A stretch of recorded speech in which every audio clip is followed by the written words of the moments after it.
के इस वीडियो में हम वाष्पदाब, वाष्पदाब में अवनमन और वाष्पदाब में आपेक्षिक अवनमन के बारे में विस्तार से अध्ययन करेंगे। तो सबसे पहले हम देखेंगे कि वाष्पदाब से क्या तात्पर्य है, क्योंकि ये वर्ड आपके आगे की क्लासेस में भी बहुत बार आएगा, तो आप इसे अभी से समझ लीजिए। और वैसे आपने 11th में भी इसको पढ़ा होगा। तो वाष्पदाब को इंग्लिश में कहते हैं वेपर प्रेशर। वेपर प्रेशर का मतलब क्या होता है? वेपर प्रेशर का मतलब ये होता है कि अगर हम किसी वाष्पशील द्रव को किसी बंद पात्र में लें, वाष्पशील द्रव को जो वेपोराइज हो सकता है, जो वाष्प में बदल सकता है, उसको किसी बंद पात्र में लें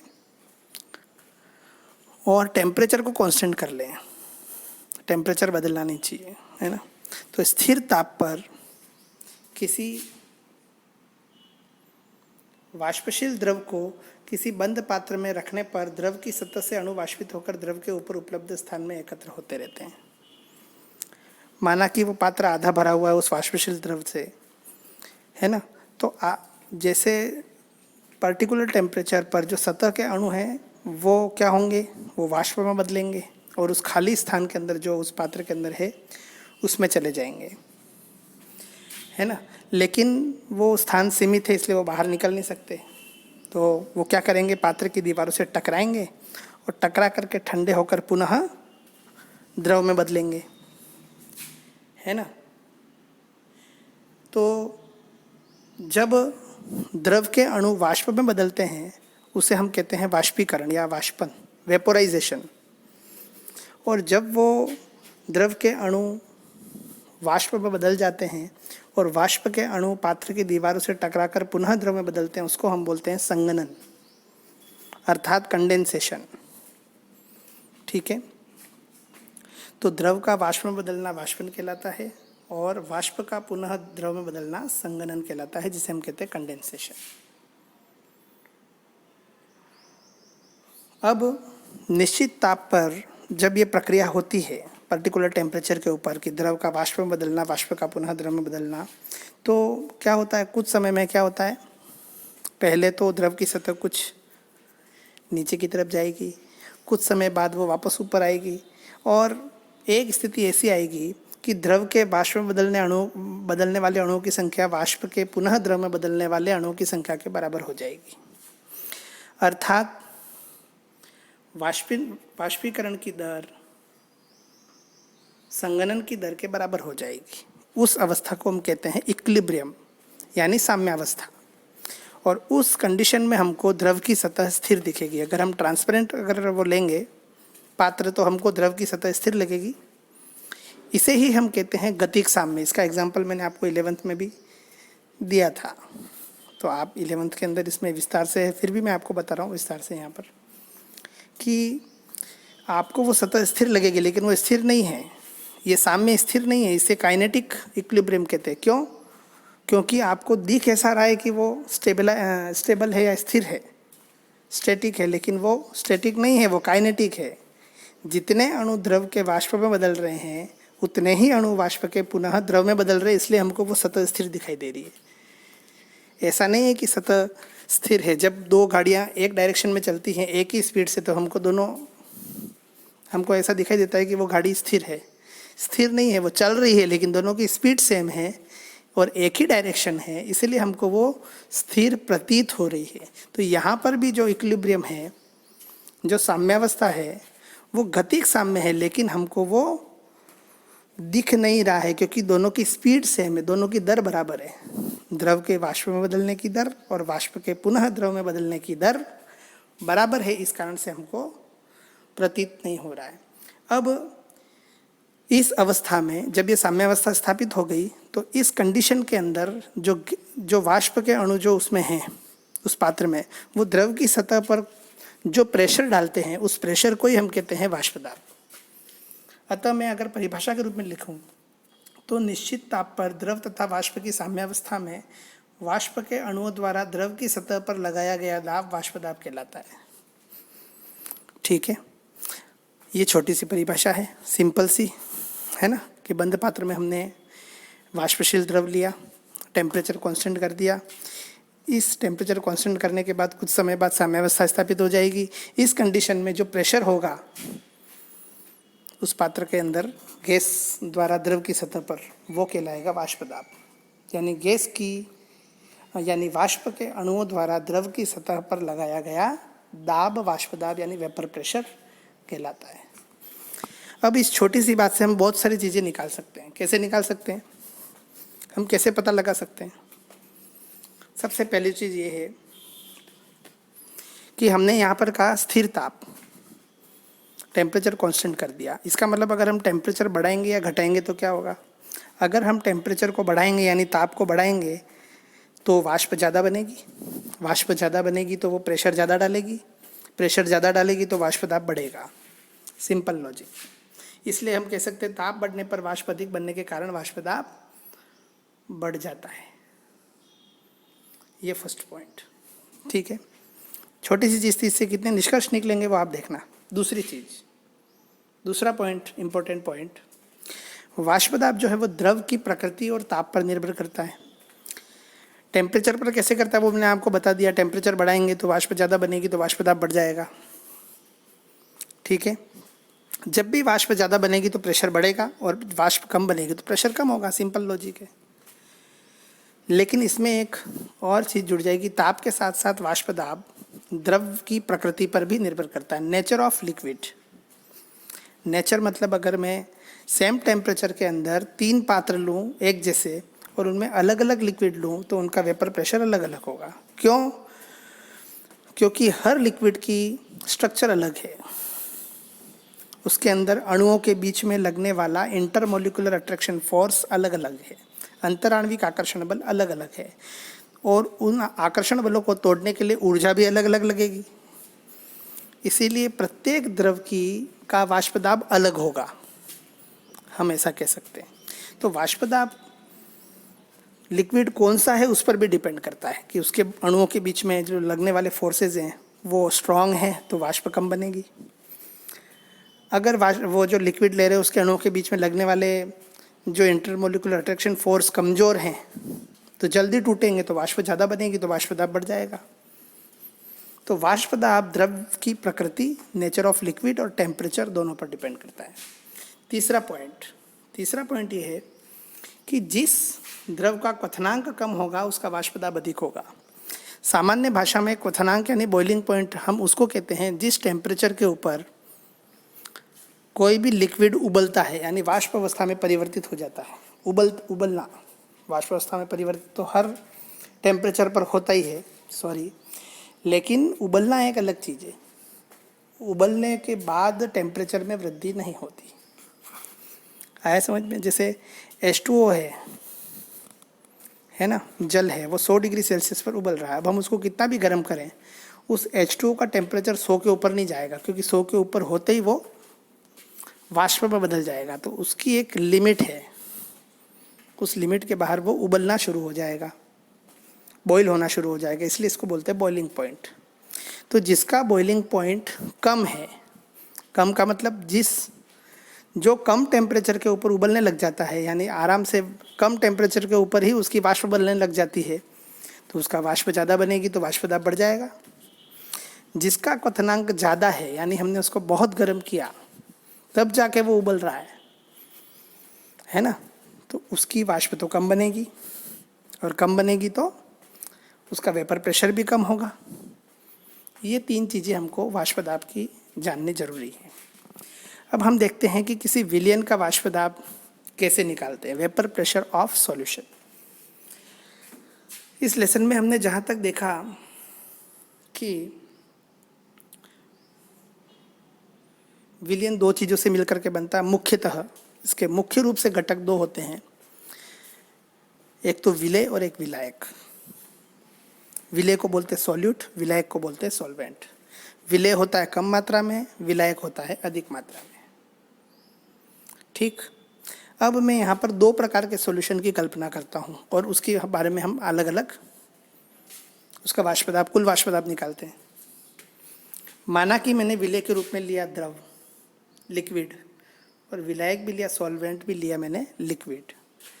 यानी सोल्यूट भी है वेपोराइजेबल और सॉल्वेंट भी है वेपोराइजेबल, दोनों की वाष्प बन सकती है, दोनों वाष्पशील हैं, यानी दोनों की वाष्प बनेगी, है ना। अब दोनों की वाष्प बनेगी, दोनों के आंशिक दाब होंगे, है ना। मतलब किसी विलयन के अंदर विलेय और विलायक अलग अलग हैं, ठीक है। तो जो वाष्प बनी उसमें विलेय के अणु भी हैं और विलायक के भी हैं। तो जो प्रेशर गिरेगा, जो प्रेशर लगेगा, वाष्प दाब लगेगा, वो वाष्प दाब केवल विलेय या केवल विलायक के कारण नहीं है, दोनों के कारण है। और जब भी कुल दाब हम निकालते हैं विभिन्न मिश्रण में, हमने देखा था डाल्टन का आंशिक दाब का नियम, तो उसमें विभिन्न गैसों का आंशिक दाब होता है। तो यहाँ पर भी हम आंशिक दाब लेंगे, विलेय के अणु, विलेय का आंशिक दाब माना कि Pb और विलायक का Pa। आपको कि ये बी और ए कहाँ से लिया, तो मैंने इस लेसन के शुरू में ही कहा कि हम पूरे लेसन के अंदर विलायक को ए के रूप में लेंगे और विलेय को हम बी लेंगे, ताकि हमारा एक कंसेप्ट हमने ले लिया, हर जगह हम ध्यान रखें इसका, क्योंकि बहुत सी बुक्स में अलग है, कहीं 1 2 लिख रखा है, कहीं ए भी लिख रखा है। हमने अपना एक कंसेप्ट पकड़ लिया कि विलेय को हम हमेशा बी मानेंगे और विलायक को ए मानेंगे, तो पूरे लेसन में यही चलेगा, ठीक है। तो कोई विलयन है जिसके अंदर विलेय और विलायक है, विलेय भी द्रव है, विलायक भी द्रव है, और विलेय का आंशिक दाब है Pb, विलायक का आंशिक दाब यानी solvent vapour pressure of solvent है Pa। तो उस विलयन का कुल वाष्प दाब क्या होगा, सिंपल सा लॉजिक है, उस विलयन का कुल दाब होगा P टोटल, वो होगा Pa प्लस Pb, दोनों के आंशिक दाबों के योग के बराबर होता है। और ये डाल्टन का आंशिक दाब का नियम है, ये जो आप 11th में पढ़ चुके हैं, इस बारे में विस्तार से नहीं बताऊंगा, ये आप पढ़ चुके हैं कि अगर किसी गैस अगर किसी पात्र में कई गैसों का मिश्रण लिया जाए, तो उस पात्र में उस गैस द्वारा लगाया गया कुल दाब उन सभी गैसों के आंशिक दाबों के योग के बराबर होता है। ये हम पढ़ चुके हैं, डाल्टन का आंशिक दाब का नियम है। तो यहाँ पर हो जाएगा P total equal to Pa plus Pb। इसमें किसी को कोई प्रॉब्लम आपको आनी नहीं चाहिए, मेरे ख्याल से समझ में आ गया होगा सबको। अब हम लेते हैं दूसरे प्रकार का विलयन जो सबसे प्रसिद्ध है, ज़्यादातर प्रश्न इसी विलयन के आते हैं, ज़्यादातर आपके क्वेश्चन विलयन लेसन में से इस प्रकार के विलयन में से आएंगे, इसलिए आप इसको विशेष ध्यान रखें। अब मैं जो विलयन लेने जा रहा हूँ वो है ठोस का द्रव में विलयन, यानी वही बात, इस विलयन के भी दो भाग है, विलेय और विलायक, सॉल्यूट और सॉल्वेंट। यहाँ पर विलेय ठोस है, सॉलिड, और विलायक है द्रव, लिक्विड, ठीक है। और वो ठोस भी कैसा है, अवाष्पशील है, वाष्पशील नहीं है, जिसकी वाष्प नहीं बन सकती वो है, समझ में आया। तो और मैक्सिमम ठोस ऐसे होते हैं, कुछ ठोसों को छोड़ दें तो ज़्यादातर ठोस, नमक हो गया, शक्कर, ये सब अवाष्पशील की श्रेणी में ही आते हैं। तो नॉन वेपोराइजेबल है, इनकी वाष्प नहीं बनती ठोस की। ये द्रव है तो इसकी बनेगी, विलायक की बनेगी, विलेय की नहीं बनेगी, है ना। माना कि अब जिसकी वाष्प नहीं बनेगी तो उसका आंशिक दाब क्या होगा, समझ में आया।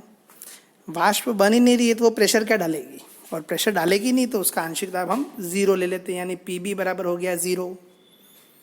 दूसरी तरफ जो विलायक है, सॉल्वेंट, वो है द्रव, है ना, और द्रव है तो उसकी वाष्प तो बनेगी, तो इसका आंशिक दाब ले लेता हूँ मैं, पार्शियल प्रेशर ले लेता हूँ मैं Pa। फॉर्मूला तो वही लगेगा डाल्टन का, टोटल प्रेशर क्या हो जाएगा, कुल वाष्प दाब हो जाएगा Pa प्लस Pb, लेकिन Pb तो 0 है, तो Pt यानी P टोटल इक्वल टू हो जाएगा Pa।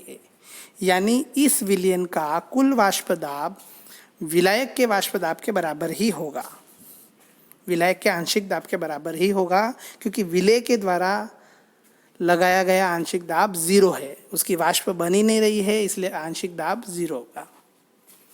आंशिक दाब केवल गैस का होता है, वाष्प का होता है। अब जब वाष्प बन ही नहीं रही है, ठोस के अणु नहीं जा पा रहे, वहाँ अवाष्पशील है वो, है ना, नॉन वेपोराइजेबल है, इसलिए उनका आंशिक दाब हमने यहाँ पर 0 मान लिया। तो आपने देखा, हमने 2 प्रकार के विलयन देखे, एक देखा द्रव का द्रव में विलयन, विलेय भी द्रव, विलायक भी द्रव, तो वहाँ पर उस पात्र का यानी उसका वाष्प दाब हो जाएगा Pa प्लस Pb। और अगर ठोस का द्रव में विलयन लें जहाँ पर ठोस अवाष्पशील है तो वो हो जाएगा P total equal to Pa, क्योंकि Pb बराबर 0। ये दो चीज़ आपने समझ ली होंगी। अगर ये दो चीज़ें आपने समझ ली दोनों सॉल्यूशन को, तो ये आगे बहुत काम आएंगी राउल्ट के नियम में, इसलिए आप इनको ध्यान से पढ़िएगा। अब हम आगे चलते हैं।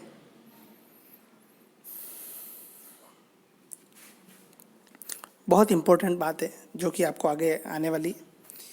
वाष्पशील विलायक में ध्यान से देखना, वाष्पशील विलायक में अवाष्पशील ठोस विलय, जो सेकंड वाला ठोस का द्रव में विलयन, वाष्पशील विलायक में अवाष्पशील ठोस विलय मिलाने पर बने विलयन का वाष्प दाब शुद्ध विलायक के वाष्प दाब की तुलना में कम होता है और इसे वाष्प दाब का अवनमन कहते हैं, लॉरिंग ऑफ वेपर प्रेशर। अब हम जो टॉपिक वाष्प दाब क्या होता है हमने पढ़ लिया, विलयन का वाष्प दाब कैसे निकालते हैं वो हमने पढ़ लिया। जो तीसरा टॉपिक है हमारा वो है वाष्प दाब में अवनमन।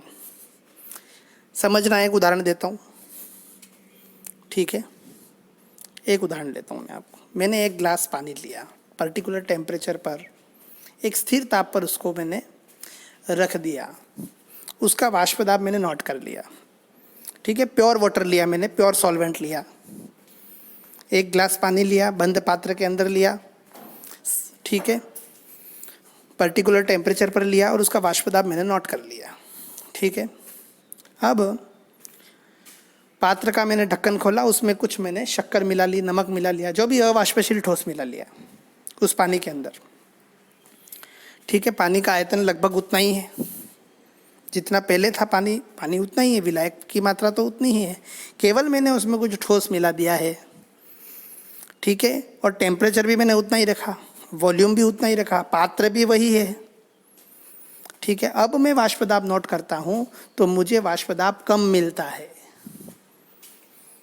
यानी शुद्ध पानी की तुलना में ऐसा विलयन जिसमें उस पानी के अंदर अवाष्पशील ठोस मिलाया गया हो, नॉन वेपोराइजेबल सॉलिड सोल्यूट मिलाया गया हो, डिसॉल्व कर दिया गया हो, उसका वाष्प दाब शुद्ध विलायक की तुलना में कम होगा, ठीक है।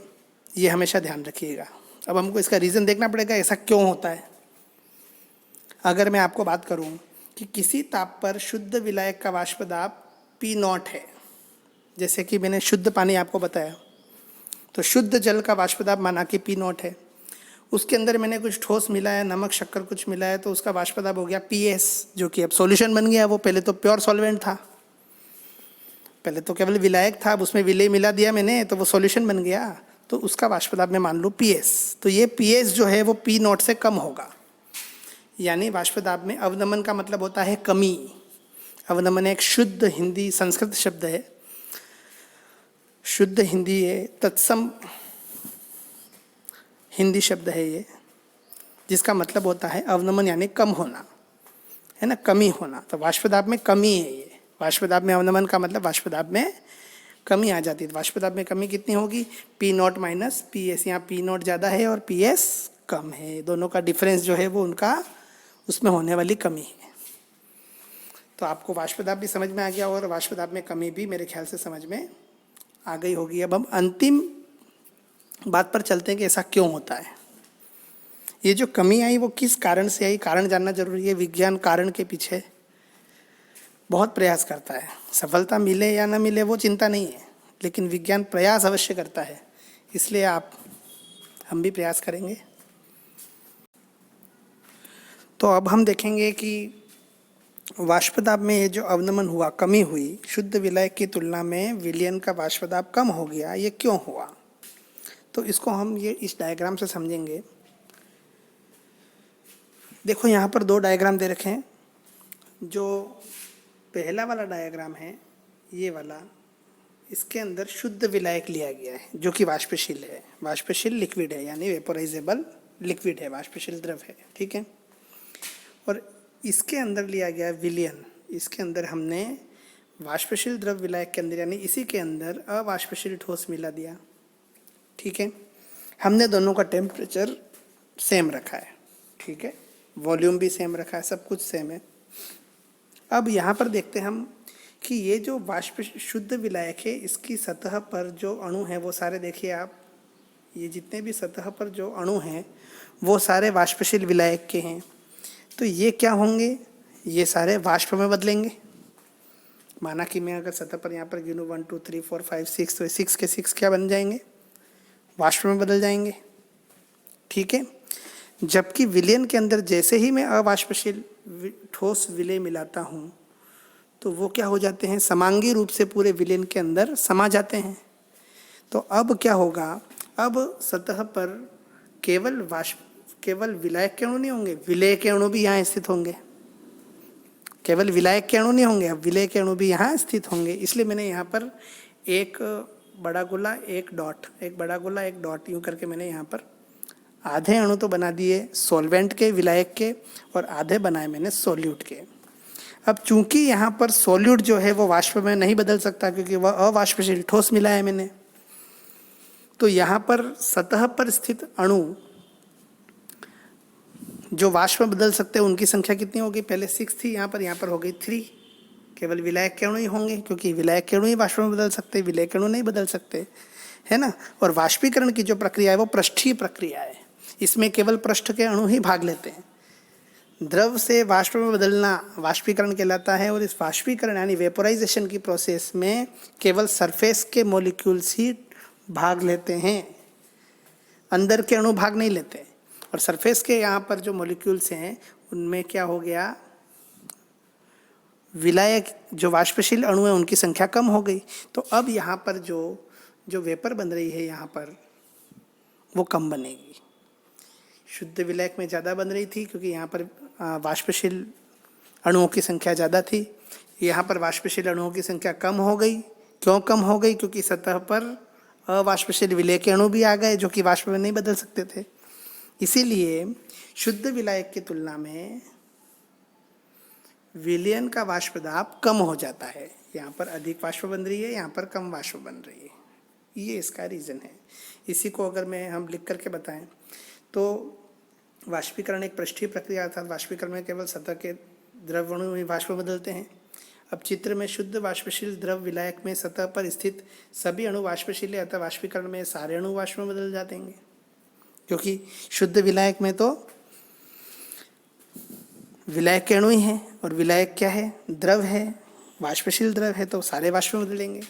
जबकि विलयन में सतह पर वाष्पशील द्रव विलायक के साथ अवाष्पशील विलय के अणु भी उपस्थित होते हैं। विलयन में हमने अवाष्पशील ठोस मिलाया तो विलायक के साथ अब विलय के अणु भी है वहाँ पर, जो कि वाष्प में परिवर्तित नहीं होते हैं, अतः सतह पर वाष्पशील अणुओं की संख्या कम हो जाती है, जिससे वाष्प कम बनती है, अतः वाष्प दाब में कमी आती है। यही कारण है कि PS is less than P0, या हम कह सकते हैं P0 is greater than PS। शुद्ध विलायक का वाष्प दाब विलयन के वाष्प दाब से सदैव अधिक होगा और विलयन का वाष्प दाब हमेशा कम होगा। इसे ही हम कहते हैं वाष्प दाब में अवनमन। तो मेरे ख्याल से आप वाष्प दाब क्या होता है, किन कारकों पर निर्भर करता है ना, और वाष्प दाब में अवनमन क्या होता है ये आप समझ गए। लॉरिंग ऑफ वेपर प्रेशर आप समझ गए। केवल वाष्प दाब में अवनमन नहीं, एक और राशि इंपॉर्टेंट है जिसको हम कहते हैं वाष्प दाब में आपेक्षिक अवनमन, relative lowering of vapour pressure. तो इसकी छोटी सी परिभाषा है, कुछ भी नहीं है। अगर वाष्प दाब के आपेक्षिक अवनमन में विलायक के वाष्प दाब का हम भाग दे दें तो उसको हम बोलते हैं, इसके अनुपात को बोलते हैं P0 minus PS upon P0, इसको बोलते हैं वाष्प दाब में आपेक्षिक अवनमन। और आपेक्षिक का मतलब समझते हो ना आप, आपेक्षिक का मतलब होता है तुलनात्मक, और तुलना किससे कर रहे हैं हम, विलायक से कर रहे हैं, इसलिए अपॉन में हमेशा विलायक का वाष्प दाब आएगा, है ना। तो हम परसेंटेज निकालते हैं ना, परसेंटेज लाभ परसेंटेज हानि क्रय मूल्य पर निकालते हैं ना, जैसे उसी प्रकार से यहाँ पर भी आपेक्षिक अवनमन हम निकालेंगे। वाष्प दाब में आपेक्षिक अवनमन वो विलायक के वाष्प दाब के रिलेटिव में निकाल रहे हैं कि विलायक के वाष्प दाब की तुलना में विलयन का वाष्प दाब कितना कम हुआ, उसी को बोलते हैं हम वाष्प दाब में आपेक्षिक अवनमन। और इसको हम डिनोट करते हैं P0 minus PS upon P0। ये आपको राउल्ट के नियम में बहुत ही उपयोगी सिद्ध होगा और काम आएगा। तो आज के टॉपिक में केवल ये थियोरेटिकल टॉपिक ही था। मुझे आशा है कि आपको अच्छी तरह से समझ में आया होगा। टॉपिक बहुत इजी है और 3 टॉपिक हैं केवल आज के, लेकिन आप इसको और ध्यान से पढ़िएगा, सुनिएगा। इससे रिलेटेड क्वेश्चन हम राउल्ट के नियम के बाद ही करेंगे। पहले राउल्ट के नियम पढ़ेंगे, फिर उसके आंकिक प्रश्न करेंगे और फिर इन सभी से रिलेटेड इंपॉर्टेंट क्वेश्चन जो बोर्ड में आए हुए हैं वो हम सारे लिखेंगे और होमवर्क भी करेंगे। तो मुझे आशा है कि आज का वीडियो आपको बहुत पसंद आया होगा, आपका नॉलेज भी बढ़ा होगा। धन्यवाद।